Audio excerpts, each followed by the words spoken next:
नमस्कार। आज के इस स्त्री रोग संभाषा के सत्र में आप सभी का बहुत बहुत स्वागत है।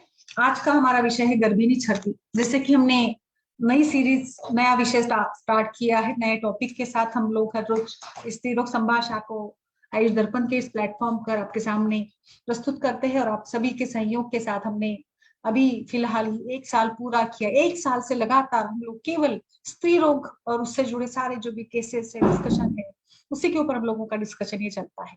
तो आज का विषय है हमारा गर्भिणी छर्दी। हमने कल ही देखा था कि गर्भिणी परिचर्या का किस प्रकार से महत्व है। फिर भी कई बार ऐसे केसेस आते हैं, मैंने तो इतना तक देखा है कि 9 महीने तक पूरा हाइपरिमेसिस या छर्दी और वमन होता रहता है। आचार्य काश्यप ने गर्भिणी छर्दी को या गर्भिणी वमन को गर्भिणी उपद्रव के इसमें इसको गिनाया है या इसके अंदर उसको इंक्लूड किया है। तो गर्भिणी छर्दी, जिसको गर्भिणी वमन के नाम से भी हम लोग जानते हैं, सभी आचार्यों ने अच्छी तरह से इसका वर्णन किया है।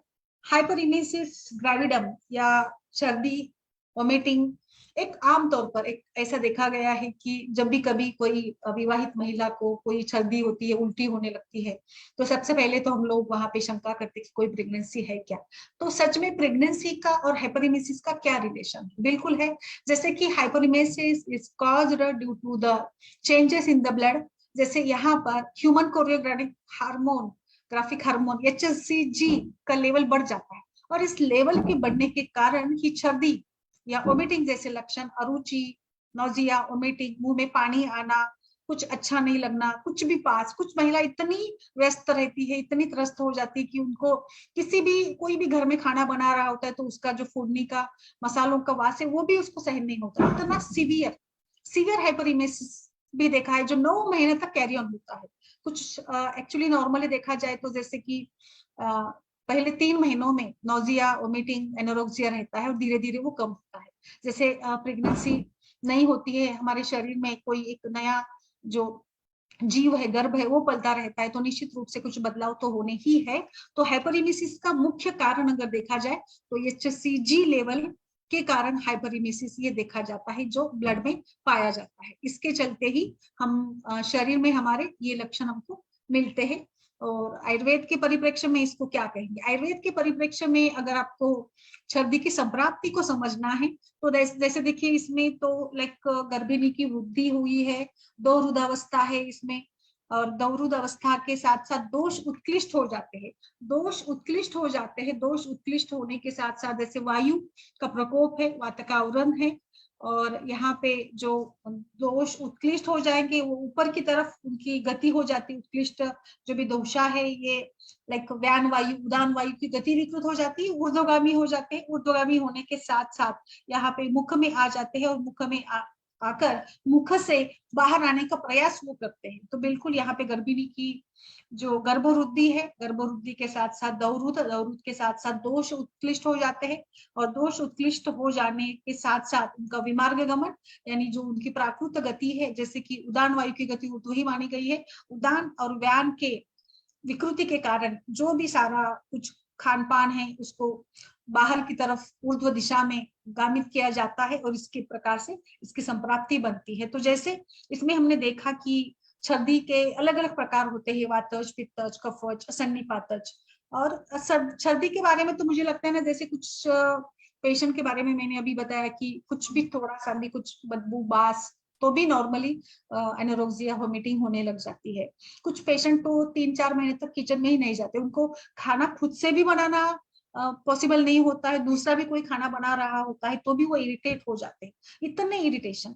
और छर्दी के हेतु में जो नॉर्मल छर्दी है, आयुर्वेद में जो छर्दी का वर्णन किया है ना, वहां पे विभत्स, मन को बिल्कुल नहीं भाने वाले, बिल्कुल अप्रिय विषय, वस्तु, इन सभी का सेवन करना, ये भी एक छर्दी का हेतु है। जैसे कि कुछ लोगों को बस लगती है जिसको हम लोग मॉर्निंग सिकनेस या लाइक सिकनेस बोलते हैं। तो ये सिकनेस, जैसे बस में बैठ जाते हैं तो अलग अलग प्रकार की पेट्रोल की, डीजल की बास या कुछ सामान खाने पीने की वस्तुओं की बास, इसके कारण भी बहुत लोगों को बस जो नॉर्मल ट्रैवलिंग का होता है उससे भी उनको छर्दी होती है। तो बिल्कुल यहाँ पे भी यही कारण है, यही सारे हेतु है। गर्भिणी स्त्री के सामने कोई भी अप्रिय वस्तु, अप्रिय विषय या लाइक साइकोलॉजी भी इसमें बहुत ज्यादा इंपॉर्टेंट है। कुछ लोगों को मैंने ये भी देखा है कि लाइक स्ट्रेस है, स्ट्रेस के कारण भी उनको ये हो जाता है, लाइक सर्दी होने लगती है। कुछ लोगों में मैंने एक पेशेंट देखा था, उसको बहुत लाइक कुछ ऐसे हो जाता है, घर में कुछ हो जाता है, झगड़ा वगैरह हो जाता है, कुछ परेशानी हो जाती है, तो उसको वोमिटिंग हो जाती है बहुत सारा। So vomiting is always, it is a type of reflex action. जैसे हमने देखा कि फूड पॉइजनिंग है, कई बार इंडाइजेशन हो जाता है, कुछ अनाप शनाप खा लिया तो बिल्कुल पचता नहीं, तो पचता नहीं तो क्या होता है, पचता नहीं तो एक तो डायरिया होगा या दूसरा उसमें वोमिटिंग होने लग जाती है। तो इस प्रकार से ये सर्दी के बारे में हम लोग आज डिस्कस कर रहे हैं। और आज का टॉपिक जैसे है हमारा सर्दी, गर्भिणी सर्दी के ऊपर हम लोग आज डिस्कशन कर रहे हैं। तो गर्भिणी सर्दी के जैसे मैंने बताया, दोष उत्कृष्ट हो जाना, और इसका जो कारण है, मेन कारण है hormonal changes. Human choreographic hormone HCG के लेवल बढ़ना, ये गर्भिणी सर्दी का हेतु होता है। तो इस प्रकार से अभी इसको मैनेज कैसे करें। गर्भिणी सर्दी नॉर्मल है, और कई बारी इसके साथ देखिए सर्दी जैसे होती रहती है पहले ट्राइमेस्टर में, अगर सर्दी होती है तो वैसे भी पहले ट्राइमेस्टर में बहुत ज्यादा वेट बढ़ता नहीं है। बट अगर ये कंटिन्यू सर्दी रह जाती है, कुछ केसेस में से होता है, हाइपरिमेसिस 9 मंथ तक कंटिन्यू चलता है, कुछ भी दो उसको पचता नहीं, कभी पचता है कभी नहीं पचता, ऐसे ही वो चलती रहती है, तो इसमें फिर वेट नहीं बढ़ता है, उसको थकान आती है, और फटीग है, थकान है, उसका हीमोग्लोबिन भी कम हो जाता है, फिर चक्कर आ जाना, इसी सभी कई सारे लक्षण हमको दिखने को मिलते हैं। तो इसीलिए मुझे लगता है कि जैसे ही ये रूल आउट होता है, तो इम्पोर्टेंट है इसमें लाइफस्टाइल, साइकोलॉजी, सब कुछ इम्पोर्टेंट है। इसको मैनेज कैसे करें गर्भिणी सर्दी, मुझे लगता है कि हम लोग घरेलू तौर पर ही इसको मैनेज करते हैं।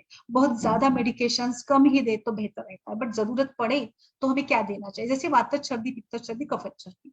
वातज सर्दी में जो होगा वो रुक्षता के साथ होगा, और जैसे कि झाग आना, और जैसे कुछ लोगों में ये शिकायत होती है कि सर्दी अलग अलग प्रकार की होती है। मैंने इतने अनुभवित केसेस देखे कि जैसे मैंने साइकोलॉजी का बताया, ट्रैवलिंग का बताया, कुछ अनाप शनाप कुछ चीजें, कुछ सोचना बुरा वगैरह, उसके कारण भी वोमिटिंग हो जाती है। वोमिटिंग इंडाइजेशन के साथ जुड़ी होती है। वोमिटिंग अलग अलग पैटर्न की भी होती है। प्रोजेक्टाइल वोमिटिंग होती है, जैसे कुछ फूड पॉइजनिंग में, या लाइक मेंटल इरिटेशन में, एक्सीडेंटल केसेस में भी सर्दी का काफी महत्व है, तो वो एक अलग बात है।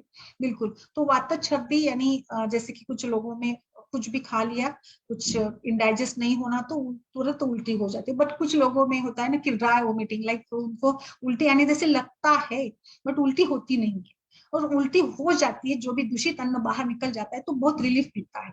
ये भी केसेस होते हैं। ये भी कुछ लोगों में तरीका होता है कि कुछ अच्छा नहीं लग रहा है ना, इंडाइजेशन हो गया है ना, तो वो खुद से वोमिटिंग करा लेते हैं। जैसे हमने पढ़ा है निसर्गोपचार में भी, प्राणी भी जैसे अपचन होता है तो खुद से वो उल्टी करा लेते हैं, और फिर उनको रिलीफ मिलता है। बट कुछ पेशेंट्स ऐसे बोलते हैं कि मुझे उल्टी नहीं होती है, बस केवल जी मचलता है, नौजिया होता है, एनोरेक्सिया होता है, बट उल्टी नहीं होती। क्योंकि उल्टी होती तो अच्छा है, जो भी दूषित है अन्न पदार्थ है वो निकल जाते हैं। बट केवल आपको ऐसे डकार आती है, खट्टी डकार आती रहती है, पानी आते रहता है मुंह में, बट उल्टी नहीं होती, कुछ में उल्टी हो जाती है, तो अलग अलग है। इसमें मुझे ये मानना है कि पित्त बढ़ जाता है, पित्त का प्रकोप तो है ही सर्दी में, तो पित्त का द्रव गुण प्रकोपित होता है। तो द्रव गुण के साथ तो खाने में पहले शुरू में जैसे आपको वोमिटिंग सेंसेशन है, एनोरेक्सिया है, तो बहुत ज्यादा लिक्विड ना ले। शुरू के दिनों में आपको लिक्विड बैलेंस करना है जरूर, बट एक बार आपकी हाइपरिमेसिस, आपकी ये सर्दी कंट्रोल में आ जाए, फिर आप अपने शरीर की पानी का लेवल बढ़ाने के लिए प्रयास करेगा, फिर वो कोकोनट वाटर हो, जो भी हो। तो फर्स्ट टाइमेस्टर में मुझे लगता है कि जैसे कि नींद, अच्छा विचार, बाकी खान पान आदतें, ये भी इम्पोर्टेंट है। तो सबसे पहले सवेरे उठने के बाद जिनको मॉर्निंग सिकनेस होता है, वो लोग क्या करें, कैसे मैनेज करें। तो मैं यहाँ पे सलाह दूंगी, सवेरे उठने के बाद सबसे पहले तो कोई भी आपका जो रूटीन बनता है उस हिसाब से थोड़ा सा गुनगुना पानी, नींबू का पानी या शरबत, ये जैसे गर्म पानी आप पी सकते हैं। आपको कुछ चाय कॉफी काढ़े की आदत है, तो वो भी थोड़ा सा इसमें कम करना पड़ेगा, क्योंकि चाय कॉफी से भी कई बार एसिडिटी बढ़ जाती है। तो क्या खाए, तो मैं तो कहती हूँ कि चाय कॉफी को छोड़ ही दो, गर्म पानी पी लो, ब्रश वगैरह कर लो, उसके बाद कुछ भी आपके घर में जो भी ड्राई जो भी है वो भी आप खा सकते हैं। यहाँ पे एक आध दो बिस्किट खा सकते हैं, कोई फल खा सकते हैं अगर आपको पसंद हो तो। इसमें मुझे लगता है, मेरा अनुभव ये है कि लाया, मुरमुरे, राइस फ्लेक्स, सवेरे उठने के बाद थोड़ा सा अपने एक बाउल लाया को खा लिया, तो जैसे कि लाया ये मधुर है, जीवनी गुण वाली है, और ये कुछ इसमें कुछ पानी नहीं है, कुछ नहीं, द्रव गुण नहीं है। तो ऐसे ड्राई बिस्किट एक आधा, कई बार कुछ और बेकरी का आइटम अगर हो, बेकरी के आइटम को हम लोग निषिद्ध मानते जरूर है, बट अभी जैसे जरूरत के हिसाब से कोई टोस्ट हो, एक आध खारी हो या बिस्किट हो, ऐसे आइटम जो ड्राई है, ऐसे टाइप का कुछ भी आप खा सकते हैं। इसके बाद आप ब्रेकफास्ट कर लीजिएगा। ब्रेकफास्ट देखिए, गर्भिणी स्त्री को बहुत ज्यादा भूखे रहना और बहुत पेट भर खाना, ये दोनों भी इंडिकेटेड नहीं है। सो एक मीडियम मात्रा, मध्यम मात्रा में, जैसे कि एक मॉडरेट लेवल पर उसका ब्रेकफास्ट होना है, लंच होना है, डिनर होना है, तो ये आप कर सकते हैं। इसके साथ साथ जो भी खाएंगे वो गर्म खाए, तो पहले का अन्न बचे उसके बाद ही खाए, तो आप डिवाइड करके मील खाइएगा। और मेरा ये मानना है कि पहले 3 महीने तक बहुत ज्यादा एकदम से 2-3 गिलास पानी पी लिया, ऐसे मत करेगा। थोड़ा थोड़ा थोड़ा पानी, थोड़ा थोड़ा, जो भी जूस पीना है, दारिम का रस है, जो भी आप लेंगे वो थोड़ा थोड़ा करके लीजिएगा। तो वातज जैसे सर्दी में, जैसे मैंने बोला, ड्राई टाइप का होता है। पित्तज में बहुत ज्यादा खट्टे डकार वगैरह टाइप के आते हैं, तो उसमें हम लोग मधुर रस है, मधुर रस का सेवन तो कल भी हमने डिस्कस किया था कि दूध, घृत, मक्खन, जीवनी, घन, मिश्री, शर्करा, ये सब कुछ चलता है। तो आप घर में कुछ ऐसा स्वीट आइटम रखिएगा। कुछ लोगों में स्वीट के साथ भी उल्टी होती है। क्यों होती है? क्योंकि मधुर रस ये कफ का वर्धन करता है, और इस प्रकार से चिकट जो भी आमाशय में जमता है, क्लेद या कफजनित अन्न, वो भी निकल जाता है। तो मधुर रस पित्त का शमन भी करता है, बट कुछ लोगों में मधुर रस के साथ उल्टी होती है। तो ये डिपेंड करता है आपकी साइकोलॉजी के ऊपर कि आपकी साइकोलॉजी क्या है। मैंने देखा है कि जैसे कुछ लोगों में वॉमिटिंग हो गई तो बाद में वो ठंडा दूध पी लेते हैं, आइसक्रीम खा लेते हैं, कुछ घर में मीठा है तो वो खा लेते, तो उनको अच्छा फील होता है। बट कुछ लोग बोलते हैं कि नहीं नहीं, मीठा खाते हैं तो और एसिडिटी बढ़ जाती है। तो मीठा खाने से एसिडिटी क्यों बढ़ती है? जैसे यहाँ पे कफ उत्कृष्ट होगा, हम लोग वमन कराने की पहली रात्रि में पेशेंट को दही भात खिलाते हैं। दही भात क्या होता है? दही भात खिलाने से दोष, कफ दोष उत्कृष्ट हो जाता है और फिर वमन अच्छे से होता है। यहाँ पर भी यही है कि मधुर रस खाने से कफ की मात्रा बढ़ जाती है, कफ उत्कृष्ट होने लगता है, जिसके साथ भी उनको शायद सर्दी होती होगी। तो सर्दी के साथ तो हर एक व्यक्ति का अपना अपना अलग अनुभव भी होता है। ठीक है, वातज, पित्तज, कफज, सन्निपातज, मिश्रित, ये सारे इसके प्रकार हो गए। अभी हम लोग मेडिसिन की बात करते हैं। तो मेडिसिन में क्या है? जैसे मैंने बताया, लाजा मंड, लाजा का रस, जूस, मातुलुंग का रस, इसमें लाजा मिलाकर, दाड़िम का रस, कोकोनट वाटर, शुतशीत जल, षडंगोदक, धनिया का पानी, जीरा का पानी, शुंठी सिद्ध जल, ये सारे ऑप्शंस आपके पास है। बस ये मैं मानूंगी कि आपको एक साथ नहीं पीना है, थोड़ा थोड़ा 2-2 चम्मच करके आपको धीरे धीरे, 1 घंटे में 3-4 चम्मच, फिर 3-4 चम्मच, ऐसे करते करते आपको आपका जो भी ये है ना, इसके साथ आपको इसको बढ़ाना है। तुरंत एक साथ ही बहुत कुछ मत ले लीजिएगा। फिर आपको पित्त शमन कराने के लिए दाढ़ी मावले है, आप दाढ़ी घृत का भी सेवन कर सकती है। इसमें अम्ल की चूर्ण शहद के साथ आप ले सकती है। फिर आपको मुक्ता पिष्टी, ये भी चलेगा आपको। दाढ़ी मास्टक चूर्ण करके भी आता है, वो भी यहाँ पर इंडिकेटेड है, वो भी। ये सारे जो मैं बताने जा रही हूँ, ये सारे सेफ ड्रग्स के बारे में ही मैं बात करने चाहती हूँ। चतुर्जात का चूर्ण है। चतुर्जात जैसे आपको पता है, चतुर्जात में इलायची, वेला, वेलची, ये सारा आता है ना चतुर्जात में। तो ये चारों का चूर्ण शहद के साथ देना, ये भी अच्छा होता है। जो चतुर्जात जो है एक प्रकार से पोषण का भी काम करेगा, ये गर्भ के लिए नुकसान भी नहीं होगा। नागकेशर, तमाल पत्र और एला और त्वक, ये 4 कंटेंट से चतुर्जात बनता है, वो भी आप इसमें एड ऑन कर सकते हैं या इसका भी प्रयोग आप कर सकती है। तो जैसे कि मैंने अभी बताया आपको, ये एलादीवटी है। एलादीवटी बस चूसते रहिएगा। एला प्रजास्थापन भी है। एला जैसे कि एक अच्छी ये भी है, मसाला हब की टाइप में भी है। और एला शीतवीर्य वाली, तो एलादीवटी आप चूसते रहते हैं तो ये अच्छा टेस्ट भी देती है और वोमिटिंग के लिए काफी अच्छी मानी गई है। इसमें मतला रसायन करके भी एक आता है, मतला रसायन भी आप दे सकते हैं। एलादी चूर्ण, एलादीवटी, फिर यष्टि मधु चूर्ण है, उसका भी शहद के साथ हम लोग उपयोग कर सकते हैं। फिर सुतशेखर तो है ही आपके पास, मयूर पिच्छामशी भस्म है। और द्राक्षा का प्रयोग करिएगा भरपूर, रेजिन का पानी, मनुक्के खाइएगा, काले मनुक्के, जिसके साथ पेट भी साफ होने में मदद मिल जाती है। द्राक्षा का कषाय, द्राक्षादि कषाय का भी आप उपयोग कर सकती है। और फिर दाढ़ी मास्टर का है, प्रवाल पंचामृत है, प्रवाल भस्म का प्रयोग हम लोग कर सकते हैं। प्रवाल भस्म शहद के साथ देते हैं तो भी अच्छा रहता है। मदन फल रसायन भी आपके लिए, मातुलुंग रस, ये भी एक क्लासिकल रेफरेंस के साथ आया हुआ है, वो भी हम लोग यहाँ पर दे सकते हैं। भूनिम्बादी है, भूनिम्बादी का कल्प एक बेस्ट है। भूनिम्बादी कषाय, ये एक अच्छा अम्ल पित्त की दवा है, बट ये हम कहीं पर भी, लाइक जहां पर भी आपको लगता है सर्दी, एनोरेक्सिया जैसे कुछ लक्षण है, वहां पर भी हम लोग इसका अच्छे से इस्तेमाल कर सकते हैं। ये भी एक अच्छी ये मानी गई है। ओके, तो इसमें मातुलुंग लेह का भी अच्छा उपयोग है। इसके ऊपर कुछ रिसर्चेस भी हुई है, वो भी हम लोग यहाँ पे ये कर सकते हैं, वहां उसका भी प्रयोग हम लोग कर सकते हैं। फिर दूसरा इसमें है आप खाने में, जैसे कि खट्टा, बहुत ज्यादा तीखा मसाला ये तो ना खाइए, तो आप सभी जानते हैं। कोकोनट, नारियल, खोबरा, नारियल का जो भी बनता है, नारियल का पल्प, नारियल पानी पी लिया तो उसके अंदर का जो पल्प होता है, it is very nutritious, it is very protein, ये प्रोटीन का रिच कंटेंट वाला है, तो उसको आप खा सकते हैं। इसमें शुगर मिलाकर इसके कुछ बर्फी या पेड़ा जैसे कुछ व्यंजन बनाकर भी आप उसको ले सकते हैं। सो इस प्रकार से मुझे लगता है कि ये सारी चीजें ही हम लोग यहाँ पर करेंगे तो हमारा जो इमेसिस है, हाइपर इमेसिस है, वो कंट्रोल में लाने के लिए हमें निश्चित रूप से मदद मिल जाती है। इसके साथ साथ कुछ और हर्ब्स भी है सिंगल हर्ब्स के रूप में। अब केवल दारिम का चूर्ण, केवल अम्लकी का चूर्ण, केवल चतुर्जात का चूर्ण, ये भी आप लोग यूज कर सकते हैं। पंचनींब चूर्ण, अम्लकी का चूर्ण या भूनिम्बादि का जो काढ़ा बनता है वो भी हम लोग ले सकते हैं यहाँ पर। शतावरी भी हम लोग ले सकते हैं, शतावरी भी पित्त का शमन करती है और शतावरी से एक प्रकार के नूरिशमेंट्स भी मिल जाती है, तो वो भी है। तो लाजा का जरूर उपयोग करें। धान्यक का फांट, धान्यक का हीम, ये भी एक अच्छा उपयोग देने वाला अच्छा ऑप्शन रहता है हमारे पास, अगर हम इस प्रकार से पेशेंट को ट्रीट करना चाहते हैं। तो गर्भिणी सर्दी में आचार्यों ने क्लासिकली जो भी सारे रेफरेंसेस है, इसमें लाजा, मातुलिंग, ये ही सारे ऑप्शंस हमारे पास हमें मिल जाते हैं।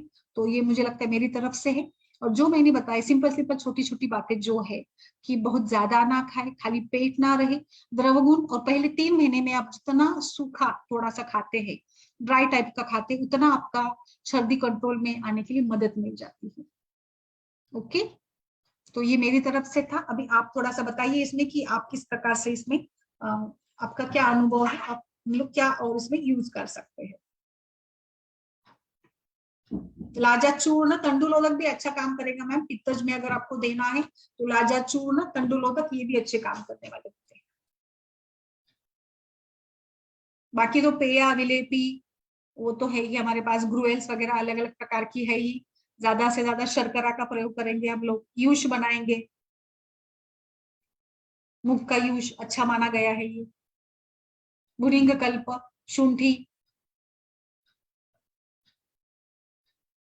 यस। माधुरी जी, सपना जी, नमस्कार, बताइए मैम, और क्या आप चाहते हैं इसमें, किस प्रकार से। डॉक्टर विकास,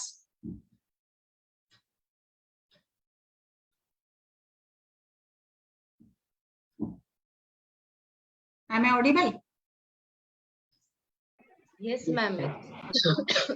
मैम जो आपने दही भात का बताया था वो एक बार फिर से बता दीजिए, जो कि आपने बताया था वमन में, शायद आपने बताया था, क्या आपने कुछ बोला था दही भात से रिलेटेड। दही भात तो क्या है कि दही भात हम लोग जो है ना कि वमन के पहले दिन, जैसे हमने वमन के लिए सारी तैयारी की, स्नेहपान वगैरह कर लिया, तो उसके बाद पहले दिन हम लोग दही भात खिलाते हैं। तो दही भात क्या होता है, जो कि मधुर है और दही खट्टा है, तो ये दोनों मिलकर उत्कृष्ट कर देते कफ दोष को, जिसके साथ सवेरे अर्ली मॉर्निंग कफ का उत्कृष्ट अच्छा होगा और जो भी दूषित कफ है वो निकल जाएगा। इसके लिए दही भात खिलाने की पद्धति है वमन के पहले दिन, कफदोष को ये उत्कृष्ट कर देता है, इसीलिए दही भात खिलाया जाता है। मान लीजिए वमन हमें कल सुबह करवाना है, तो आज रात को हम देंगे, आज रात को देंगे।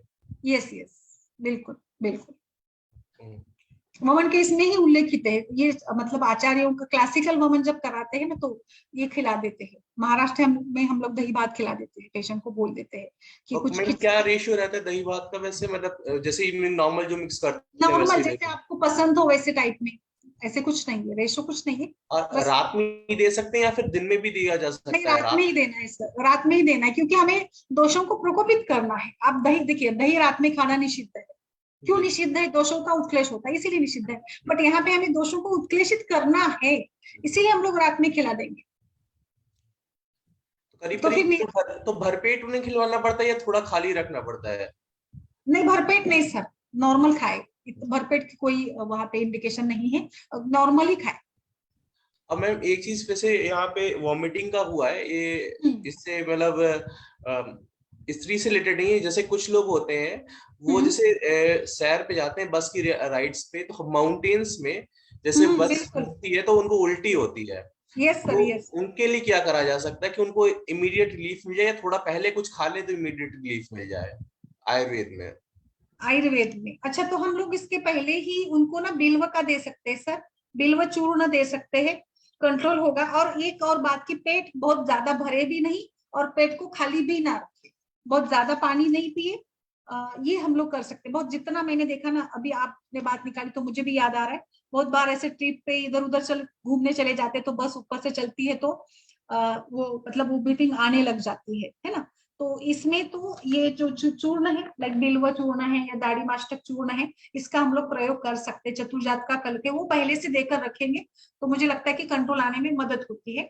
बहुत ज्यादा पेट भर के भी ना खाए और पेट को खाली भी ना रखे। कुछ ड्राई सब्सटेंसेस लाइक मैंने अभी भी एग्जांपल दिया था, टोस्ट, बिस्किट, लाया, लाजा, ऐसे खाकर वो बस में बैठे या जर्नी करे, मुझे लगता है बेहतर रहेगा। इसके साथ ये चूर्ण पहले देंगे, 2 घंटे पहले इस चूर्ण का प्रयोग करता है पेशेंट तो भी अच्छा हो जाता है, मतलब दिक्कत नहीं होगी। बेब चूर्ण बताया और दूसरा आपने कौन सा बताया था चूर्ण? बिल्व, चतुर्जात, दाढ़ी मास्टक।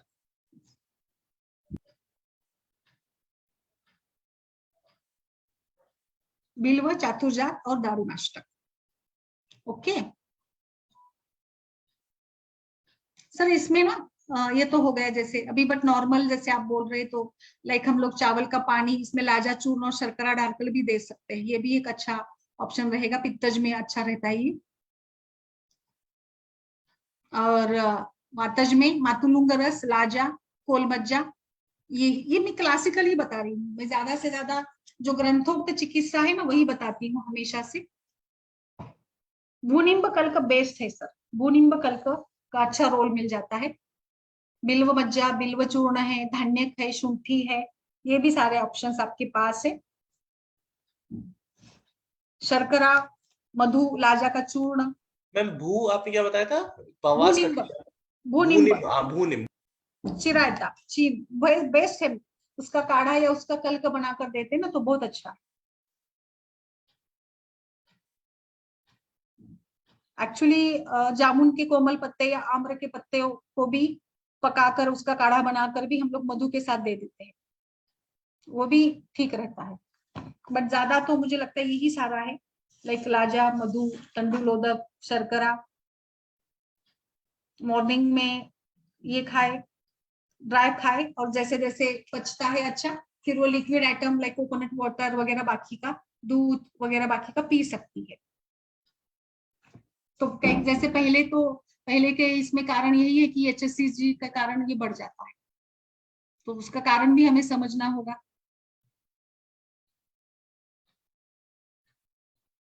ओके, और कुछ किसी का? मैम ईस्ट में तो चूर्ण कितना देना रहेगा? बिकॉज मेनी टाइम्स ऐसा जो पेशेंट कंप्लेन करते हैं कि नॉजियाटिक फील होता है हाँ पाउडर से, हाँ, तो वो कितनी डोज में देना रहेगा? कौन सा ये डोज मैम, किसका? सर्दी के लिए यष्टि मधु। यष्टि मधु का हाँ चूर्ण बोल रहे हैं आप? हाँ चूर्ण। यष्टि मधु चूर्ण 3 ग्राम की मात्रा में दे सकते हैं ना, शहद के साथ।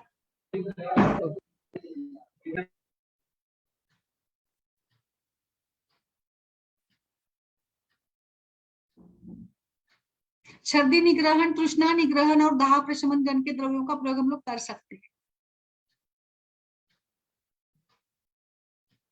फातश टाइप में जहाँ पे मतलब आवाज के साथ वोमिटिंग आती है या पेट में ऐसे आवाज के साथ उसको टकार आती है ना, वहां पे दाढ़ी और आम्ल फलों का प्रयोग कर सकते हैं हम लोग। पित्तज में तो चतुर्जात और हनी अच्छी है, शहद के साथ देते हैं। और कफज में जैसे मैंने आम्र का बताया वो भी है, या फिर लज्जालु या लाजा का दे सकते हैं। कषाय, रस, मधुर रस, ये अच्छा फॉर्मुलेशन बनेगा पित्त का शमन कराने के लिए, तिक्त मधुर कषाय। Are you getting all of you? Yes ma'am. और कुछ किसी का इसमें ऐड ऑन करिए सर, आपका अनुभव कुछ होगा तो प्लीज। मैम लघु सूचीकर दे सकते हैं, मैं लघु देती हूँ। सूचीकर तो है मैम, लघु सूचीकर तो बिल्कुल है ही। मयूर हाँ, भिक्षा मछली, लघु सूचीकर तो और फिर वो वेलची पाउडर और शक्कर भी डाल के थोड़ा। हाँ हाँ, वेलची पाउडर तो मैंने बोला, एलादी चूर्ण भी है, एलादी वटी है, वो चूसने को देते तो अच्छा लगता है पेशेंट को ना। हाँ मैम, एक पूछने का था मुझे। एक 36 ईयर ओल्ड पेशेंट है, उसको है ना वाइट डिस्चार्ज हो रहा है, प्रोफ्यूज हो रहा है, मतलब एक पेल्विक इन्फ्लेमेटरी डिसीज ही है। तो मैंने उसको अभी 2 बार आज सोनोग्राफी भेजा था, तो उसमें तो आया है कि मतलब PID ही है करके, कोई लीजन वगैरह ऐसा नहीं है, इन्फ्लेमेशन सर्विसाइटिस था मैम फर्स्ट टाइम। तो मैंने तब उसको 3 दिन का ही मेडिसिन दिया था, उसको उतना ही चाहिए था। चंद्रप्रभा, गोक्षुरादि, सूक्ष्म त्रिफला, अविपत्तिकर चूर्ण ऐसे दिया था उसको, और उशिरासो दशमूला अरिष्ट दिया था उसको, मूत्रदाह भी था, कंडू भी बहुत, और वो जो डिस्चार्ज था वो स्टिकी और वाइट था, ऐसा मतलब 35 एज बोला ना आपने, 35 एज। 35। पैप स्मीयर किया क्या थोड़ा सा? 35 के बाद पैप स्मीयर करे तो नहीं नहीं नहीं किया मैम। उसका हीमोग्लोबिन बच्चा वगैरह, एटलीस्ट पेशेंट एनीमिक है क्या?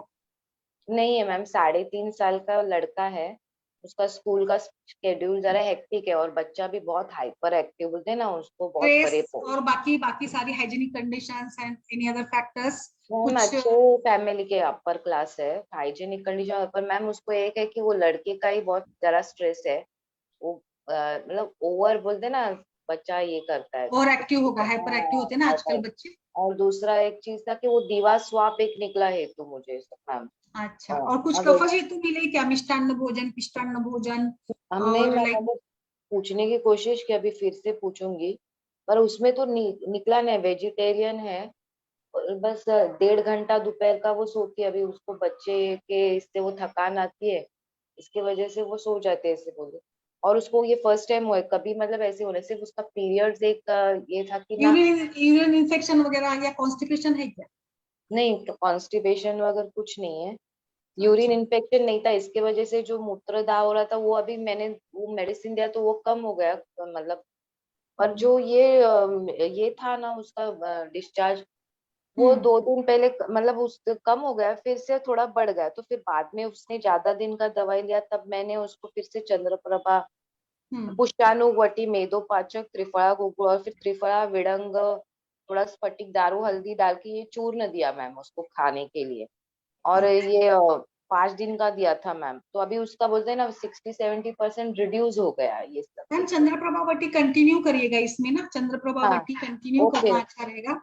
और आप इसमें नागकेशर अम्ल की चूर्ण, नागकेशर अम्ल की, 1 मिनट मैम, नागकेशर अम्ल की, और ये दीजिएगा गुडुची इनको। पेशेंट है ना इतना हाइपर है ना अभी तक, मतलब 1 हफ्ता में तो इतना मतलब सिवियर है मैम, वैसे देखा जाए तो। मैंने बोला है उसको 15 दिन तो टाइम जरा देना स्मेल पड़ेगा। वगैरह है क्या? बदबू भी है? फर्स्ट इसमें बदबू था, पर अभी मैंने फिर से किया ना, तो अभी बदबू उसको भी नहीं आ रही, कम मतलब हो गए, बहुत ही कम हो गई है मैम। तो अभी 3rd टाइम मैंने दिया, फिर कंटिन्यू किया है मैम, चंद्रप्रभा, सूक्ष्म त्रिफला, रस पाचक, और ये गोक्षुरादि गुगुल, और आप बोलिए ना नागकेशर, क्या आंवला और गुड़ुची ना मैम? हाँ, ये तीनों को ना शहद के साथ दीजिएगा। और एक मैम धावन करिए ना, बहुत बेस्ट लगे तुरंत 3 दिन में आपको त्रिफला कषाय या पंचवल्कल कषाय से धावन करेंगे ना, वजाइनल डूश, योनि धावन, तो और रिजल्ट मिलेंगे, क्योंकि कर्डी मैम वो डिस्चार्ज कौन से नंबर के कैथेटर वगैरह से करने का? मैंने कभी किया ही नहीं है पेशेंट में, मैंने उसको बोला था कि मैं कर मतलब फर्स्ट टाइम कर लूंगी, मतलब ऐसे नहीं बोला उनको, किया नहीं है, पर वो पर पेशेंट को टाइम ही नहीं मैम, वो आना ही नहीं चाहते, ये भी बोला था। पर मैं आपसे पूछना चाहिए, अगर वो तैयार हुई तो कैथेटर कौन सा, क्या मतलब जो रबर कैथेटर है उससे ही करने का कि कैसे? हाँ हाँ बिल्कुल सिंपल वही। कैथेटर जो है ना वही ना? हाँ सिंपल, हाँ बिल्कुल। अच्छा ओके। डॉक्टर आशा मैम बोले जात्यादि ऑयल यूनिट, जात्यादि ऑयल का मुझे लगता है ना, जैसे व्रणरोपण के लिए ये है मैम। आप ना एक चीज और करिएगा ना, उसका लोकल एग्जामिनेशन भी करिए ना जरा। हाँ फर्स्ट टाइम मैडम थोड़ा फंगल का टाइप का, फंगल टाइप का रहेगा ना, तो उसमें पंचवर्कल, क्वाथ और टंकण मिक्स करके उसका धावन करवाइए। धावन वही अच्छा धावन रिजल्ट का मिलता बेस्ट है। ही रहेगा ना। हाँ, बाकी तो मैम ने जो सारी मेडिसिन बताई, सूक्ष्म त्रिफला वगैरह का उपयोग कीजिए। आ जाएगा मैम कंट्रोल वो में। सिरिंज जो हम लोग 10 ml की वगैरह जो मिलती है वो उसी से किया तो चलेगा ना, ऐसे हाँ हाँ कैथेटर लगा नॉर्मल, के हाँ हाँ बिल्कुल, सर्विक्स के यहाँ थोड़ा सा अंदर डाल के बस ऐसे होगा बस तो बस। मतलब आप योनि डुश जैसा भी करा सकती हैं, धारण बोलिए, डुश बोलिए, वो तो ऐसे भी प्रक्षालन करके निकल ही आएगा। योनि कोई भी चीज अपने अंदर रखती नहीं है, वो तो बाहर ही फेंक मैम देगी। आप ना डुश ये भी कैसे हम लोग जो क्या बोलेंगे उसको स्पा में या कटी बस कटी का ये कराते हैं ना, वो टाइप में भी ना आप टब में देकर भी पेशेंट को उसमें बिठा देंगे तो अवगाहन, भी चलेगा। हाँ, अवगाहन छोटी करके अवगाहन। अगर आपको कंफ्यूजन हो रहा है या तो मैं हाँ एक्चुअली धावन का भी पीडीएफ है मेरे पास, वो मैं शेयर कर देती हूँ ना, धावन का पूरा प्रोसीजर मैंने पढ़ाया था कई बार, बहुत हाँ सिंपल है, उसमें ज्यादा कुछ ये करने की जरूरत नहीं होती, बट आपको कंफ्यूजन लग रहा हो तो यू कैन गो विथ अवगाहन, मैम कोई आप दिक्कत ग्रुप नहीं। में डाल दीजिएगा, ग्रुप में डाल दीजिएगा। यस यस बिल्कुल बिल्कुल। तो बहुत सिंपल है, टब के अंदर मैम जो भी इसको ना हमें धावन एक्चुअली की वल्वा और सामग्री है पेरिनियम उसको को डाल भी क्लीन दीजिए। करना है बस। अच्छा, टब के अंदर वो पंचवल्कल काढ़ा जी ऐसे हाँ डाल जी जी, बस, हाँ और हाँ वो पंचवल्कल है, टंकन त्रिफला थोड़ा है, सा टंकन टंकन है, बस था। हाँ पंचनिम्ब है, उसमें से कोई भी आप सिलेक्ट करके उसको डाल दीजिए थोड़ा गुनगुने पानी के साथ। पेशेंट को बोलिए टब के अंदर बैठे रहे 5-7 ओके मिनट तक, बस ओके हो गया। ओके ठीक है। बिल्कुल बिल्कुल, कोई इसमें ज्यादा कुछ ये करने की जरूरत नहीं है मैम। हाँ हाँ चलेगा। मेरे पास अभी फिलहाल त्रिफला पाउडर क्लीन है, करना थोड़ा है। टंकन भी है, टंकन है, यस यस। पंचनिम्ब भी है, तो वो मिक्सचर हाँ दे बस मैडम, तो वो चलेगा, मिक्स करके भी चलेगा। ओके ओके मतलब ठीक वहां है। पे मैम जो जो भी टब में इंफेक्शन आपने है वी बताया हैव टू बैठने को, रिमूव वो दैट। गर्म पानी में गर्म करना होगा ना उसमें, पाँच हाँ हाँ सात, बिल्कुल। हाँ यस हाँ जितना वो सहन कर जितना वो पाए सह उतना सहन सके, कर उतना। जितना सकते। सह सके। Yes yes yes. Okay okay. क्योंकि फिर पेशेंट बोल रही थी इतना ठीक नहीं, आप मॉडर्न दे दीजिए, मॉडर्न दे दे। मैं बोल रही मैं आपसे बात करूं इसलिए मैंने चलो अच्छा ये पूछ। अच्छा। नहीं, मैम मॉडर्न में मैम फिर वो गंधा गंधा के लिए फेनिडाजोल तो या वो सब दे देंगे, उसका कुछ रोल नहीं है इतना। इंटरनल जब तक शोधन नहीं होगा ना तब तक उनको बार बार इन्फेक्शन होता रहेगा। तो बिल्कुल। इसमें ये सब गुडुचि वगैरह का ही बेस्ट रोल है। गुडुचि, नाक केसर, कुशियानुक चूर्ण, सूक्ष्म यस। त्रिफला, ये सब मैम काफी अच्छा हाइजीनिक रिजल्ट है। कंडीशन भी मेंटेन करने को लगाइए, हाइजीनिक हाँ कंडीशन। नहीं मैम वो सब बताया है कि अंडरगारमेंट पीरियड के पहले बदलने ऐसे का कुछ है। है मैम, पीरियड के पहले पीरियड से कोई रिलेशन है? हाँ अभी मैम क्या हुआ है, पीरियड उसके वजह से नहीं आया है अभी, ये है इसलिए वो नहीं आ रहा है पीरियड उसका। नहीं तो पीरियड पहले उसका है ना, ऐसे हुआ है कि 6 साल से वो बोले ना वो 7-8 दिन पहले ही आता है, ऐसे ऐसे अच्छा। साइकिल हो गई है उसका। और एक बताऊं मैं, जैसे मैंने पिछले टाइम भी बताया था, बनाना का केला, केले हाँ में हाँ मिश्री और मक्खन डालकर खिलाइए मैम, दिन में 2-3 केले खाए, अभी तो केले का सीजन है, अच्छे अच्छे केले आ रहे हैं, तो ये योग रत्नाकर का ही कंसेप्ट है। ओके। चलिए केला खाने को लगाए, श्वेत प्रदर में केले का अच्छा रोल है, और आंवले की चूर्ण तो बेस्ट है, आंवले की ओके। नागेश्वर से बिल्कुल रिजल्ट आएगा आपको। दिन में 3-4 बार उसको ना केला खोले वो, और केले को जैसे बीच से उसको ये करे, और उसके अंदर मिश्री भर दे, मिश्री और मक्खन डाल दे, और ऐसे नॉर्मल केला खाते वैसे केला खा ले वो। एक मैम मैंने अभी आप अपने इसमें आपने गौरी बोरकर मैम का लेक्चर रखा था हम्म ना इसके ऊपर, हम्म वो भी हम्म। जरा सुना, उसमें उन्होंने व्याधि प्रत्यय को ताल सिंदूर बताया था। वो रस, लाल सिंदूर। ताल ताल सिंदूर करके अच्छा अच्छा। वो था, तो मुझे पूछना था आपको उसके बारे में मालूम है क्या, डोज वगैरह उसमें लिखा था, थोड़ा सा ही डालना है चूर्ण, वो एक अच्छा है वो अच्छा। हर डिस्चार्ज में वो काम आता है अच्छा बोले। किसके साथ देना था मैम, ये किसके साथ मतलब बोला था? ऐसे हम लोग बोलते ना चूर्ण बनाए त्रिफला वगैरह, या बोलते ना गुलची सत्व डाल के वगैरह उसमें डालने का, थोड़ा सा ऐसे करके अच्छा डाल। वो अच्छा। तो आप मैडम 125 mg की मात्रा में डाल सकती हैं, क्योंकि कोई भी रस सिंदूर, ताल सिंदूर वगैरह जो भी रस हम्म। औषधियां है ना, उसको हाँ 125 mg की एक्चुअली मात्रा मैम में ये ही जो डालते आप हैं। ताल सिंदूर बता रही ना, ये स्किन हम्म डिसीजेस के लिए अच्छा माना गया है, तो इस हिसाब से ही शायद ये कोई लाइक रक्त को साफ करने वाला या त्वचा रोगों में ये हाँ, खास रक्त करके ताल शोधक है, सिंदूर रक्त शोधक है, वो इस टाइप में रक्त यूज किया शोधक है। जाता है। Yes yes. ओके एक्चुअली ये इसमें ना पारद और गंधक है, ताल सिंदूर इज अ गंधक है, हाँ, कॉम्बिनेशन ऑफ पारद। पारा एंड गंधक। और उसमें मैम हड़ताल बस में है। यस हड़ताल भी है, हाँ, पारद रस सिंधु गंधक का और ही एक हरताल। प्रकार है। यस। ये रिपीट कर दीजिए मैडम इसका, जो आपने अभी बताया था ताल सिंदूर का कैसे यूज करना है।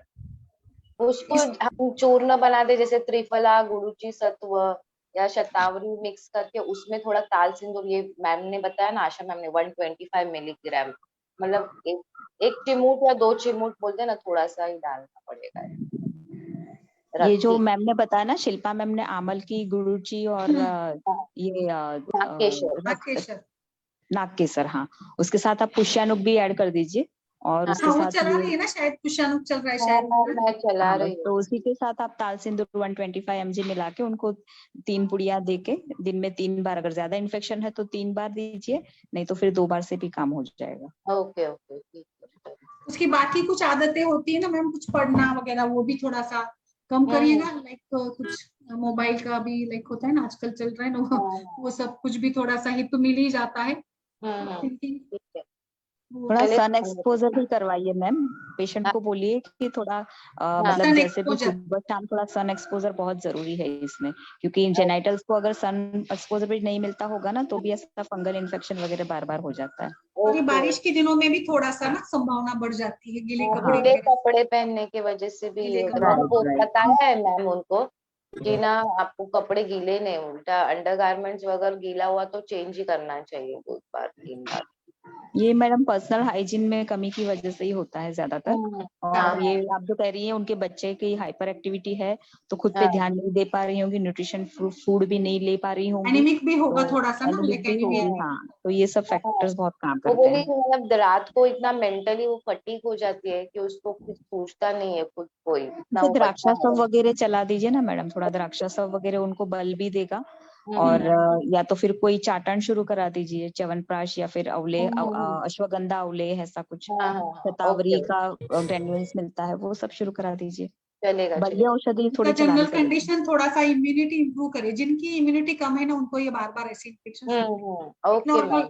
नॉर्मल एक ये है, रूल है चलेगा ना। मैम, मैं करूंगी। हाँ मैम, मेरा साइन भी ये करूंगी, आशा मैम ने बताया। और आप हम्म। Thank you ma'am, Asha ma'am, thank you. Welcome.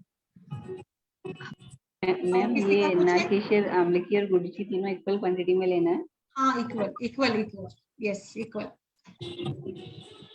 Vaishali बताइए आप भी कुछ, सर्दी के लिए क्या यूज करते हैं निर्जा जी, गर्भिणी सर्दी के लिए आपका कुछ अनुभूत केस या कुछ हो तो बताइए आप भी,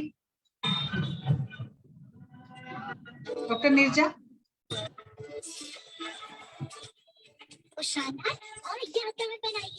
एशिया कप 2012 कपड़े धोने वाला मैडम आमलकी, नागकेशर और गुड़ची कितनी बार देना है दिन में? 2 बार 2 बार। कितनी डोसेज होगी? आप भी रफ्तार। Yes sir. मैम डोसेज कितनी होगी, मात्रा, क्वांटिटी? सर एक एवरेजली ना 3 to 5 ग्राम की मात्रा में दे सकते हैं। तीनों मिला के जो टोटल हाँ, क्वांटिटी? तीनों मिलाकर, तीनों मिलाकर। शिल्पा मैम, आई थिंक इसमें प्रवाल पिष्टी भी ऐड करना पड़ेगा क्योंकि थोड़ी हाइपर एक्टिव है, कैल्शियम भी कम होगा। प्रवाल पिष्टी, मुक्ता पिष्टी भी ऐड कर दीजिएगा बच्चे माधुरी के लिए भी, माधुरी जी बच्चे के लिए भी ना ये दीजिएगा, कुष्मांड आंवले खिलाइए बच्चे को। हाँ, उसने कुष्मांड आंवले, मैम मुझे पूछा कि आप बच्चे को शांत करने के लिए कुछ मुझे दवाइयाँ तो मैं कुष्मांड बोली आंवले आप खिला उसको, दीजिएगा, वो पोषक भी है, न्यूट्रिशियस भी है, मेंटल एक्टिविटीज को वो ये करता है। तो या मैंने फिर सोचा उसको नसीहत दूं कि क्या करूं, बच्चा सुनना चाहिए उसका, वो इतना हाइपर है। सुवर्ण सारा सुतारिष्ट दीजिएगा, बच्चे का भी नींद वगैरह भी अच्छी आएगी, सुवर्ण से बच्चा मतलब ये हो जाए। हाँ ठीक है मैम, हाँ हाँ कुछ स्वर वाट के उसका वजन वगैरह भी कम होगा ना बच्चे का, तो भी चिड़चिड़ापन रहता है बच्चों में ना। वो है बच्चा, मैंने सुना है वो बहुत बोलता है। स्कूल बस उसको रखी थी, उसने इतने जिद से छुड़वाई, वो स्कूल बस बंद करवाई उसने, और रिक्शा से आजकल मैम सभी बच्चे जिद हाइपर एक्टिव ही होते हैं एक्चुअली। आज अटेंशन की कोई सीकर भी होते माँ हैं नहीं मैम, बोलती कि बच्चा मेरा शांत है, कोई माँ नहीं बोली। अटेंशन सीकर बोलते हैं इनको। उनको क्या रहता है ना कि अपना ध्यान, माँ बाप का ध्यान अट्रैक्शन। अपनी तरफ खींचने के लिए ये लोग ये सब एक्टिविटीज करते रहते हैं। हाँ बराबर। मैम हाइपर एक्टिविटी के लिए जो आपने बताया एक बार फिर से बोल दीजिए। कुष्मांड आंवले है सर, ये एक बच्चों के लिए, सभी के लिए एक्चुअली। कुष्मांड का जो कोहला या पेठा बनता है ना, वही का ये आंवले बनता है, बच्चों के लिए बहुत ही अच्छा है, ये मतलब सभी कितनी बार प्रकार देना है, क्या डोसेज रहेगी? 2 बार दीजिएगा, 1-1 स्पून दीजिएगा 2 बार दिन में। आंवले है अपने च्यवनप्राश के जैसा ही है कुष्मांड आंवले। आप घर पे भी बना सकते हैं, बहुत इजी प्रोसीजर है।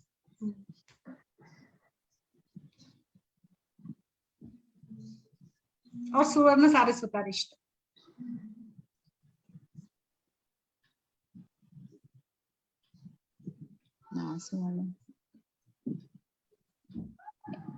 इसमें मैम और अगर बच्चे की एज कम हो तो आप सुवर्णप्राश भी दे सकते हैं, रेडीमेड कंपनी का भी आता है बहुत सारी। हाँ यस मैम, वो भी दे सकते बराबर। मैडम किस कंपनी का अच्छा होगा सुवर्णप्राश? मुझे दूध पापेश्वर का अच्छा लगता है, मैं नॉर्मली यूज कराती हूँ दूध पापेश्वर का। मैम वो कैसे ड्रॉपर में ही मिलता है रेडीमेड वैसे? हाँ ड्रॉपर में ही मिलता है, वो पाउडर फॉर्म में रहता है, उसमें हनी भी रहता है उन्हीं लोगों का दिया हुआ। हाँ। तो अगर आप दूध पापेश्वर के एमआर से कांटेक्ट करेंगी ना तो वो आपको पूरा प्रोसीजर भी समझा के जाते हैं। 9,000 10,000 का पड़ता है, लेकिन अगर हम एमआर से डायरेक्ट कांटेक्ट करके लेते हैं तो मतलब यही थोड़ा कम डिस्काउंट में मिल जाता है। ओके ओके चलिए। और सपना जी मैंने डाला है आपके लिए ना, सभी के लिए वो नंबर डाला था, आपने कांटेक्ट किया? अभी नहीं किया मैम, मणिकर्णिका शॉप में योग कांटेक्ट आपको किया था। पाचक योग का था ना, पाचक योग का था ना, हाँ, इसके लिए मैंने पूछा। Okay okay. और बताइए वैशाली, डॉक्टर वैशाली,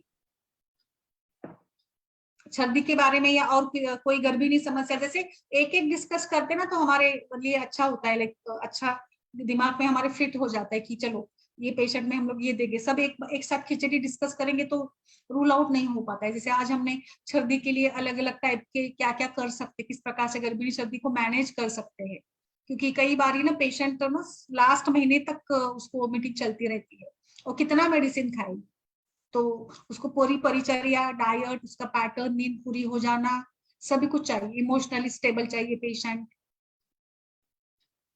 क्योंकि सर्दी एक प्रकार से साइकोलॉजिकल भी है, इट इज रिफ्लेक्स एक्शन। सर्दी जैसे कई बार कुछ बीभत्स देख लिया तो भी वो मीटिंग हो जाती है, सो इट्स रिफ्लेक्स एक्शन है।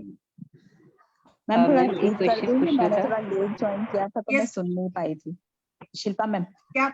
हाँ आपने बताइए। सर्दी के बारे में जो भी योग बताया थोड़ा रिपीट कर देंगी, मैंने लेट ज्वाइन किया तो मैं सुन नहीं पाई। सर्दी के बारे में तो मैम देखिए, सबसे सिंपल वाला जो है चतुर्जात चूर्ण, वो एक मतलब बहुत ही क्लासिकली प्रूवन है। चतुर्जात है, लाजा का मैंने बताया, लाजा चूर्ण और मातुलुंग चूर्ण, इसमें लाजा मिलाकर शहद के साथ दे सकते हैं। एलादी चूर्ण, एलादी वटी, सूचेकर, मयूर पिच्छामशी, द्राक्षासव, दाड़ीमावलेह, दाड़िम चूर्ण, दाड़ीमाष्टक चूर्ण का भी अच्छा रोल रहेगा इसमें। और बाकी जैसे खान पान की जो भी सारी आदतें हैं वो भी हम लोग यहाँ पे इम्प्रूव कर सकते हैं। तो मेरे हिसाब से यही, और कुछ क्लासिकल रेफरेंसेस में आम्रपल्लव यानी आम के पत्ते और जम्बू के पत्ते, इसको काढ़ा के रूप में बनाकर उसका भी सेवन किया। बट मातुलुंग रस और वात सर्दी है तो थोड़ा खट्टा साइट्रस टाइप के जो भी कंटेंट्स है उसके साथ हम लोग काम करेंगे। पित्तज के लिए वहां पे शहद मिश्री डालकर, और जैसे चतुर्जात वगैरह है, दाड़िम है पित्त शमन कराने के लिए, तो इस टाइप के कल्प हम लोग, भूनिम्ब कल्प एक बेस्ट है, भूनिम्बादी कषाय या भूनिम्ब कल्प। मुझे लगता है भूनिम्ब अगर देते तो दूसरे कुछ मेडिसिन की भी जरूरत है। हाँ बिल्कुल, वो लीवर पे ऊपर डायरेक्ट इफेक्ट करता है और रक्त का भी शमन करता है, पित्त का। भूनिम्बादी एसिडिटी, अल्सर्स, गृहिणी सभी के लिए बहुत ही सुंदर है। और फिर शुद्ध शीत जल, उष्णोदक, षडंग पानी, धान्य थीम, धान्य फांट और जीरक फांट, जीरक, ये सारे जो हम लोग रोज डिस्कस करते हैं ना, जीरा, इसका पानी, इसका वो पानक शरबत के रूप में, नींबू पानी। और मैंने ये भी बताया कि कोकोनट का पानी पीते हैं ना, तो कोकोनट का जो खोबरा होता है, नारियल, उसको भी वो खाए तो वो भी, और थोड़ा सा ड्राई खाए, बहुत ज्यादा पानी भी ना पिए और बहुत कम भी ना पिए। तो ये मॉडरेटली अंदाजा आ जाता है ना गर्भिणी स्त्री को कि कैसे करना है, क्योंकि पित्त का द्रव गुण यहाँ पे प्रकोपित होता है। पित्तम सस्नेह तीक्ष्ण उष्ण लघु सरद द्रव, तो पित्त द्रव गुण युक्त है, पित्त उष्ण तीक्ष्ण के साथ द्रव है, इसीलिए द्रव गुण को भी ख्याल में रखना कि बहुत ज्यादा अपने, जैसे देखिए पेट आकंठ पान, हम लोग वमन कराने के लिए क्या कराते हैं, कोई भी फांट है, काढ़ा है, या फिर जैसे नमक और पानी पिलाते हैं ना पेशेंट को, तो वो भी हम लोग आकंठ पान कराते हैं। आकंठ पान करने से भी उल्टी होती है। तो आपने बहुत ज्यादा पेट भरकर भी खा लिया तो भी वोमिटिंग होती है। तो इसमें कभी भी गर्भिणी को पेट भरकर नहीं खाना है, डिवाइड करके मील को थोड़ा थोड़ा थोड़ा खाना है। सवेरे उठने के बाद कुछ ड्राई ही खाए, सवेरे उठने के बाद जूस पी लिया, ये खा लिया, वो कभी ना करे। 2-3 घंटे के लिए थोड़ा सा, और फिर जैसे जैसे धीरे धीरे उसको बचता है वो सारा वो अडेप्ट करते जाए जैसे जैसे उसको समझता है। ऐसे लाजा चूर्ण बेस्ट है, लाया खाए लाजा चूर्ण भी मिलाकर वो दे सकते हैं। एलादी वटी, एलादी चूर्ण बेस्ट है, केला तो मुझे लगता है मुख के शुद्धि के साथ साथ स्वाद वो तो बढ़ाने वैसे भी श्रेष्ठ वांतिकर द्रव्य में बताया गया है वामनपरम में। और सारे छर्दी निग्रहण, तृष्णा शमन, ये सारे जो भी गण बताए ना हमने उस दिन, गण 50 जो महाकषाय है उसमें भी ये छर्दी निग्रहण, तृष्णा शमन वाले जो गण है, चंदन वगैरह जो है उसका भी यूज कर सकते हैं यूज कर पानक के सकते हैं स्वरूप में, पानक के रूप में। यस यस एग्जैक्टली, बहुत अच्छा बताया मैम।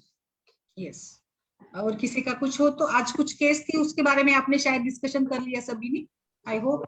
मैम एक क्वेश्चन और पूछना था मुझे। एक 24 इयर्स फीमेल है, प्राइमी है, फोर्थ को बाय डेट उसके 9 मंथ्स कंप्लीट हो गए हैं, बट यूएसजी में वो लैग कर रही है, आईयूजीआर आया है थोड़ा, ग्रोथ एज पर ग्रोथ अभी वो 33 वीक्स है, मींस 9 मंथ चल रहा है। हाँ, कितना मतलब वेट, टोटल वेट गेन कितना हुआ है उसका अभी तक? वेट गेन तो मैम अभी ऐसे याद नहीं, आज पेशेंट वापस से आने वाली है, कल सिर्फ रिलेटिव रिपोर्ट दिखा के गए थे मुझे, तो अभी 38 वीक्स की जगह उसको 33 वीक्स ही आ रहे हैं इन यूएसजी। अच्छा, तो मैम अभी मुझे लगता है ना अभी वेट गेन आपको लग रहा है, आप वेट गेन के लिए पूछ रही है ना मैम? हाँ, बेबी को मींस आईयूजीआर आया है, 3-4 वीक्स लैग है ग्रोथ बेबी की, लाइकर वगैरह एडिक्वेट है, पेशेंट को कोई कॉन्स्टिपेशन नहीं, डाइट अच्छे से ले रहा है, सब कुछ है, बट वो फिर भी रिपोर्ट में आईयूजीआर आया है, तो उसके लिए हम आयुर्वेद से क्या दे सकते हैं? अच्छा, अभी एकदम 9वां महीना कितना दिन हो गए 9वें महीने को? 4th को ही कंप्लीट हुआ है 9th मंथ। अच्छा मैम, बला, शतावरी, अश्वगंधा, बला, शतावरी, अश्वगंधा, इनका चूर्ण समान मात्रा में लेकर इसको सिद्ध दूध बनाइएगा, जैसे एक ग्लास दूध में अपने इस तीनों का प्रोपोर्शन बराबर लेकर 1 चम्मच डालकर उसको औटा दीजिएगा। ये उसको ना दिन में 2 बार पिलाइएगा, बला सिद्ध दूध।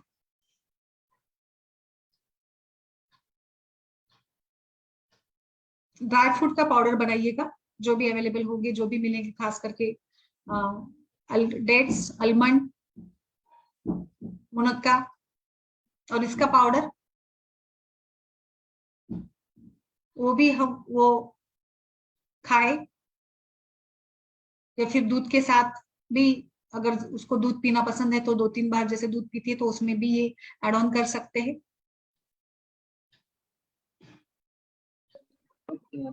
और च्यवनप्राश या गुलकंद, कोई भी मैम इसमें कुष्मांडा आंवले दे सकते क्या? दे सकते, कुष्मांड भी दे सकते हैं, मैं वही बताने वाली थी, कोई भी टाइप का आंवले हो कल्प दे सकते हैं। डॉक्टर आशा मैम ने सुवर्ण वसंत मालिनी बताया, सुवर्ण मालिनी दीजिए ना, फिर सुवर्ण हाँ मालिनी, वही स्वर्ण मालिनी, हाँ सुवर्ण मालिनी वसंत दीजिएगा, वो भी आईयूजीआर में इंडिकेटेड, आईयूजीआर मैंने पढ़ा था, एक बार फिर से पढ़ते हैं, वो भी चलेगा मैम यहाँ पर। और कुछ स्ट्रेस वगैरह है पेशेंट को, रेस्ट वगैरह करवाइए पेशेंट को। हाँ, रेस्ट ले रही है, हाँ स्ट्रेस भी कुछ नहीं है ऐसा। हाँ हाँ, तो जितना सारा पौष्टिक खाना खा सकती है, दूध, घृत, मक्खन, वो सारा खाए, मीठा खाए, मेवे खाए, पकवान खाए, लाइक खीर वगैरह भी खिलाइएगा उसको, बहुत ज्यादा भरपूर घी डालकर सीरा वगैरह बनता है ना गेहूं का या रवे का, आटे का, वो भी खिलाइएगा उसको। चावल की खीर, उसमें भी दूध और घृत भरपूर मिलाकर बनाइएगा, वो भी खिला दीजिएगा। तो मैम डायबिटिक की हिस्ट्री तो नहीं है ना किसी को फैमिली में? उनको वो देखिए, हिस्ट्री ऑफ डायबिटीज, बीपी और थायराइड। अच्छा ओके ओके ओके, या तो फिर हो उनको जाएगा, अभी प्रेगनेंसी तो के समय कम दरमियान है कोई वैसे हमारे पास। क्रॉनिक इन्फेक्शन वगैरह कुछ हुआ था क्या? ऐसा कुछ रूल आउट किया आपने हिस्ट्री में? क्या मैम? ड्यूरिंग प्रेगनेंसी उनको कोई क्रॉनिक इन्फेक्शन वगैरह कुछ हुआ था, ऐसा कुछ रूल आउट हुआ क्या? नहीं, कुछ नहीं, ओके। प्रेगनेंसी पूरी नॉर्मल थी, 9 मंथ? इसमें थोड़ा सा पेन था तो वो सिर्फ डुआडिलोन ऐड कर दिया था। ओके हाँ, बाकी कुछ इश्यूज नहीं आए। फर्स्ट ट्राइमेस्टर में थोड़ी सी वॉमिटिंग थी, बट वो भी कंट्रोल हो गई थी। पेशेंट को ड्राई मॉर्निंग में लेने के लिए बोला, टोस्ट और बिस्किट वगैरह, फिर बाद में लेने की शुरू किया, तो वो वॉमिटिंग भी कंट्रोल हो गई थी।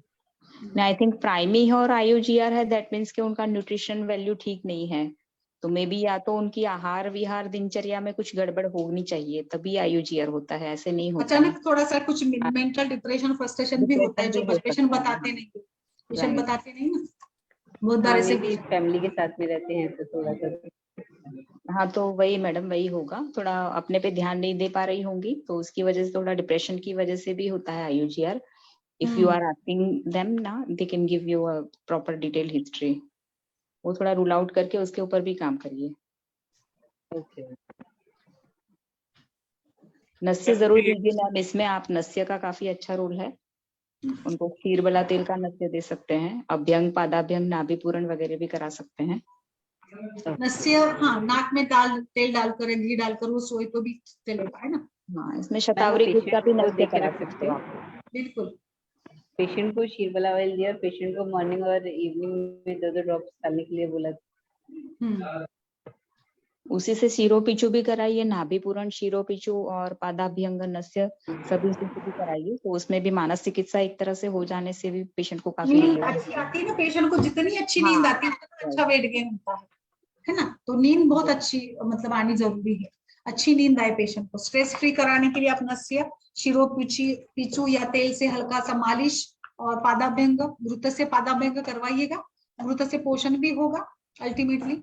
और मतलब एक मैडम मैं बताना चाहूंगी, एक लेमन ग्रास ऑयल करके आता है या फिर लेवेंडर ऑयल, तो उसको आप उनको बोलिए कि हाथों में घिस के, एरोमाथेरेपी के अंदर आता है ये, तो उसका भी काफी बहुत अच्छा रिजल्ट है। ऐसे जो स्ट्रेस वाले पेशेंट रहते हैं ना, उनमें आप सिर्फ सुबह शाम उनको बोलिए कि अपने हाथों में ही थोड़ा सा लगा के पूरे फेस ऐसे कई सारे तेल आते हैं ना, वो लवेंडर, जसवंत का, रोजमेरी वगैरह ऐसे आते हैं ना जो एरोमाथेरेपी। आपने किसी कंपनी का यूज किया लेमन ग्रास या लेवेंडर ऑयल इस चीज में?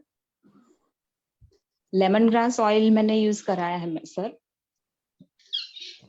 अभी मुझे कंपनी का नाम याद नहीं आ रहा है, मैं बाद में डाल दूंगी ग्रुप में। अच्छा, और लेवेंडर ऑयल आपने यूज करा है क्या? हाँ जी सर, लेवेंडर और लेमन ग्रास दोनों यूज कराया है। हाँ तो मैम डाल दीजिएगा किस कंपनी का आपने यूज किया था। एक मिनट में अभी आपको बता देती हूँ। ये है फेम ड्रग्स करके है मेरे पास, मैं उसका यूज कराती हूँ, मैं डाल दूंगी ग्रुप में। फोटो डाल दीजिएगा दोनों की। दोनों तो ठीक है। यस, और मैं इसका भी वजाइनल टेस्ट का भी प्रोसीजर पूरा PDF बनाकर डाल देती हूँ, है ना। तो आपको वो माधुरी जी गई क्या? माधुरी सभी के लिए काम भी है या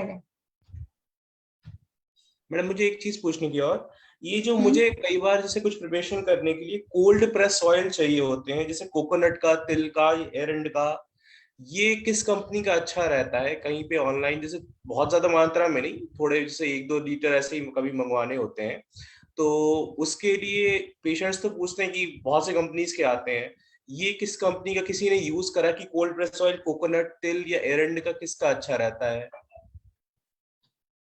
मैंने एक अभी तो आप नए हैं, मैंने शेयर किए कई बार नंबर ना। एक महाराष्ट्र के डॉक्टर है, वो खुद से बनाते हैं, सारे पाउचेस भी बनाते हैं, और तिल तेल, एरंड तेल वगैरह सारा, मतलब वो बस्ती इसके लिए वगैरह भी वो ये कराते हैं, सप्लाई कराते हैं। मैं डाल दूंगी नंबर, आप वहां से भी ले सकते हैं सर। उसमें प्लीज डाल दियो कि वो जरूरत पड़ जाती है कई बार। पेशेंट कई बार, अच्छा पेशेंट उनको डायरेक्ट मंगवा सकते हैं क्या? केवल पेशेंट डायरेक्ट मंगवा सकते हैं उनसे क्या? हाँ बिल्कुल सर, क्यों नहीं। आप जैसे देखिए 2-3 तरीके होते हैं ना, कुछ लोग पेशेंट से ही मंगवाते हैं, कुछ लोग अपना यूज करके पेशेंट से मतलब बिल में ऐड ऑन करते हैं, वो आपका हर किसी का अपना अपना तरीका होता है ना ऐसे। ओके, तो पेशेंट को मैं उनको नंबर दे सकता हूँ कि हाँ भाई वो कांटेक्ट करके? हाँ बिल्कुल बिल्कुल, क्या दिक्कत है, कोई दिक्कत नहीं। मैम ऑनलाइन भी काफी सारे मतलब ये कोल्ड प्रेस ऑयल वगैरह आते हैं, ऑनलाइन भी बहुत सारे अवेलेबल हैं, होते हैं, लेकिन पता नहीं चलता कौन से अच्छा है, कौन सी अच्छी क्वालिटी का, ये बात है। तो इसलिए मैंने पूछा कि आप लोगों ने कई बार यूज करके ऑनलाइन मंगवाए होंगे, तो इसलिए मैंने पूछा यार।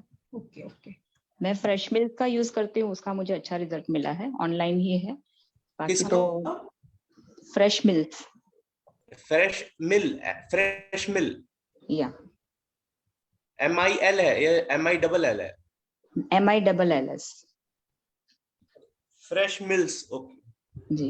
शिल्पा मैम आप भी अपना एक रेफरेंस जो आप बता रही है ना, ये महाराष्ट्र वाला, वो थोड़ा शेयर कर दीजिएगा। क्योंकि यहाँ पे क्या रहता है, किसी किसी पेशेंट को ये फ्रेश मिल्स वाला थोड़ा महंगा भी लगता है, तो ये भी ट्राई कर सकते हैं।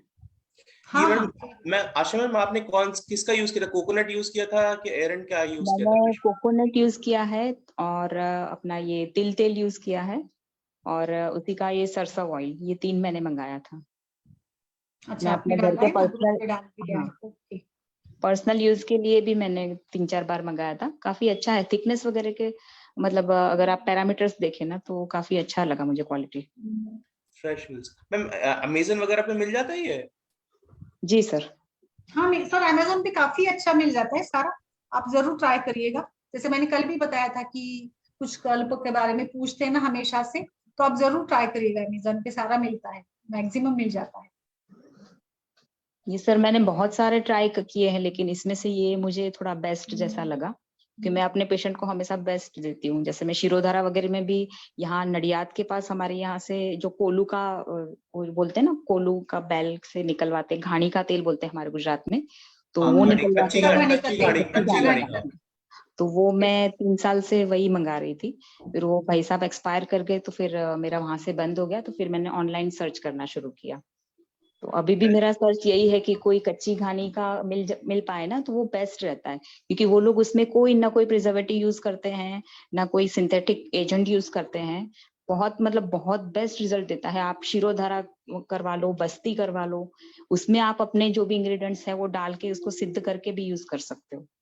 मैंने यूपी में काफी जगह सर्च करा, विलेजेस में सर्च करा, लेकिन कहीं है ही नहीं, कच्ची खाने का यूपी में कहीं मिलता ही नहीं है। नहीं सर, वो मिलता होगा, आप मिलता जरूर ये होगा, करिए, आपको ऐसे नहीं आइडिया सर। नहीं। मैंने बहुत सर्च करा, कई बहुत गांवों में जाके सर्च करा, नहीं मिला, बहुत बहुत जगह सर्च करा। कच्ची घानी का तेल तो ना क्या है, लाइक देखिए ना, छोटा छोटे जो कोलू दुकान कोलू होते हैं ना, कोलू वाला कच्ची घानी, मतलब कोलू, मतलब जो कोलू कोलू कोलू would write, press, wooden press, वो नहीं मिल वुडन रहा है, प्लेट। नहीं वही मिल तो, रहा है। वो छोटे छोटे उसके दुकान होते हैं ना, तो वहां पे वो लोग मतलब छोटे कारोबारी जो होते हैं ना, तो वो ऐसे ही बनाकर बेचते हैं ना तेल, तो यहाँ पे तो बहुत सारे मिल जाते हैं शिल्पा महाराष्ट्र में। मैम, शिल्पा मैम, आई हाँ थिंक अपने गुजरात और महाराष्ट्र में ज्यादा हाँ। हिस्सा चलन, ये यूपी लखनऊ साइड नहीं है।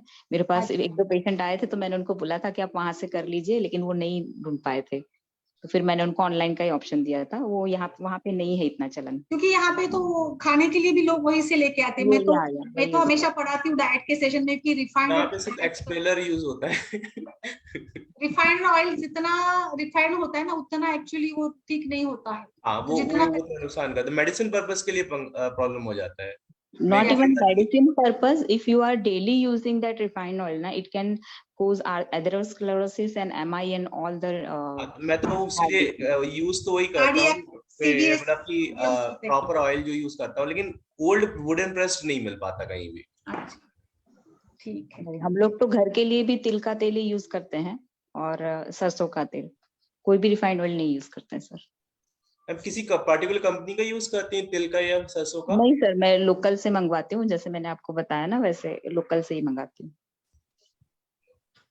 क्योंकि किसी भी कंपनी का आप लेंगे ना तो वो लोग उसमें कुछ ना कुछ प्रिजर्वेटिव या ऐसे हाँ, एजेंट्स वो मिलाएंगे, या प्लास्टिक की थैलियों में आता है, उसमें भी प्लास्टिक प्रॉब्लम की है। थैली में आते हैं। हाँ, ये जो मैंने फ्रेश मिल्स का बताया उनका क्वालिटी भी अच्छा है, भले ही प्लास्टिक की उसमें ही आता है, लेकिन उनका क्वालिटी वाला आता है प्लास्टिक।